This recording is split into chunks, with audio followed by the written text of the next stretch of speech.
नमस्कार दोस्तों। अभी जो हम बैठे हुए हैं जिनका इंटरव्यू कर रहे हैं, ये किसी परिचय का मोहताज नहीं है। दिनेश मुंडा जी इनका नाम है और इनको आप लोग जानते होंगे। आपका गोमिया विधानसभा से एक बार चुनाव लड़ चुके हैं और एक बार बैरमो विधानसभा से 2 बार चुनाव लड़े हैं। गोमिया में इनका अच्छा जन समर्थन था। करीब भाजपा के बाद इन्हीं का नंबर था वोटिंग के मामले में। करीब 14 या 15 प्रत्याशी थे, उसमें से ये 6ठा नंबर में थे, तो इनका भी पब्लिसिटी अच्छा था, इस कारण से 6ठा नंबर में थे। आज हम दिनेश जी के साथ बैठे हुए हैं, तो दिनेश जी से जानना चाहेंगे कि अभी जो एसटी का मुद्दा चल रहा है, कुर्मी भाइयों का, उसको आप किस नज़रिया से देखते हैं, क्या होना चाहिए? देखिए, बात दरअसल ये है कि कुर्मी है ना, तो कुर्मी ये जो जनजाति जो है, तो आज इन लोग जैसे कि मांग कर रहा है कि हमको एसटी में शामिल करो। तो एसटी में शामिल किस तरह से होगा? कोई बताए कि कोई बोलने से कहीं किसी का जगह कैसे मिल सकता है?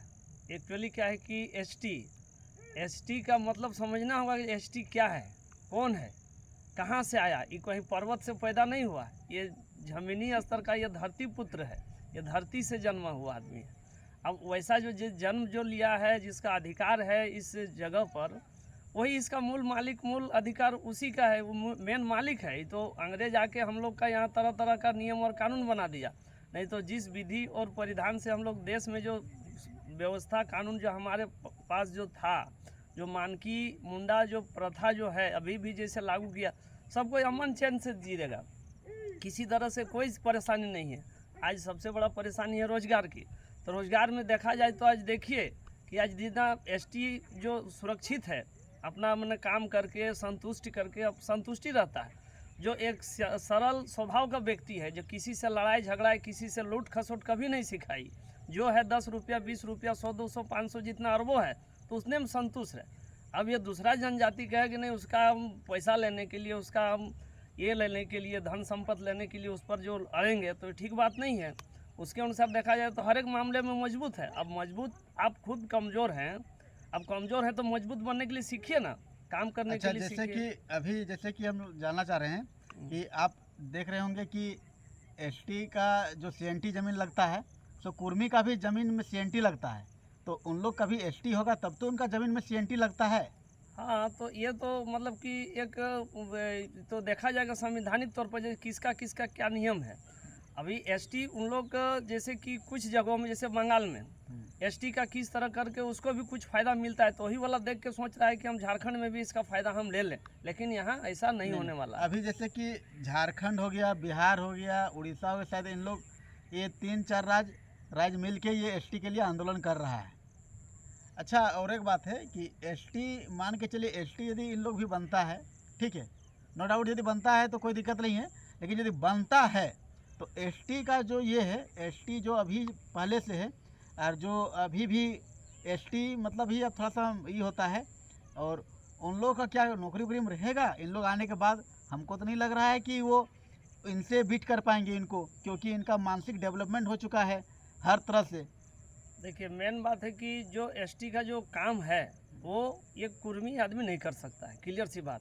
उतना मतलब कि ये कर्मठ और मतलब कि काम करने का जो योग्यता है, जिस सहन शक्ति का जो ताकत है, उसमें नहीं है। ठीक है, जो काम एक एसटी जो कर सकता है वो कुर्मी कभी नहीं कर सकता है, वो लिख ले कहीं पर। यानी कि सबका अपना अपना मत है। हाँ, ठीक है, उन लोग भी अपना सरकार से मांग कर रहा है, संवैधानिक रूप से करे, कोई दिक्कत नहीं है, उन लोग लेकिन का हाँ, अधिकार है, मांग सकता है, लेकिन वो देना ना देना तो ये राज्य और केंद्र सरकार की बात है। केंद्र सरकार की बात है ना। लेकिन कभी कभी बात आती है कि अभी जैसे कि हम लोग यहाँ चल रहा है, अभी बात आ रहा है, कभी कभी कहीं कहीं सुनने में आ रहा है कि आजसू और जेलकेम, जयराम महतो का जो पार्टी है, जो काफ़ी चर्चित रहा इस बार, तो दोनों विलय होने का संभावना है, क्योंकि और इस तरह से फेसबुक न्यूज़ में आ रहा है, फेसबुक में आ रहा है, कोई पोस्ट कर रहा है कि दोनों का विलय हो जाएगा। तो क्या विलय होने के बाद आपको ऐसा लग रहा है कि 81 में 81 सीट हम लोग जीत लेंगे? देखिए मेन बात है, पहले तो देखिएगा कि जातिगत जैसे राजनीति यदि कोई करे तो जातिगत राजनीति न चला है शुरू से, न चलेगा। ठीक है, ये लोग देखे कि कौन कौन एरिया में कितने संख्या में है हम लोग, वहीं राजनीति तक चलेगा। बाकी बात अदर जगहों में जैसे मान लो दुमका में है और कहीं कहीं जो इधर देखिए जामताड़ा ये सब, और जहाँ एसटी बेल्ट है वहाँ पर ही खड़ा होगा तो क्या सीट निकल पाएगा? कभी नहीं होगा, इसलिए कि वहाँ तो आरक्षित सीट है। यानी कि सीट के लिए जैसे कि होता है, मान के चलिए कि यदि कोई भी पार्टी या कोई भी आदमी यदि जातिगत राजनीति करता है तो आगे नहीं बढ़ पाएगा, नहीं बढ़ पाएगा। वो जहाँ पे वही सीमित हो जाएगा, हाँ, खत्म हो जाएगा। जैसे कि 2 सीट 4 सीट जो आया सो आया, उसके बाद और कोई कुछ नहीं, कहीं कुछ नहीं, क्योंकि हर विधानसभा सबको जो लेके चलेगा साथ, उसी का विकास होगा। जैसे मोदी जी कहते हैं सबका साथ सबका विकास, वो होना ही चाहिए। वही फॉर्मूला है, सबका साथ सबका विकास होना चाहिए। सबका विकास। अब अपने हित लाभ के लिए कहिएगा कि हमको ये कुर्सी चाहिए, हमको ये खाना चाहिए, तो ऐसा नहीं होगा ना। ये राजनीति मामला है, कोई इसको छेड़ने और मतलब कि इसको इन लोग को दाएं बाएं करने के लिए देख रहा है। इन लोग का अपना विवेक बुद्धि कितना है, मतलब यही साफ साफ बोलिए ना कि इन लोग सब अपना राजनीतिक चमकाने के लिए, कुछ नया नया नेता लोग उभरने के लिए ये सब हथकंडा अपना रहा है। लेकिन ठीक है, यदि कोई तरक्की करे तो हम लोग को क्या जा रहा है, अपना करे।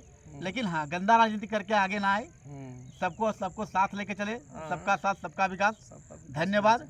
इसी वक्तव्य के साथ मैं अपना वाणी को समाप्त करता हूँ।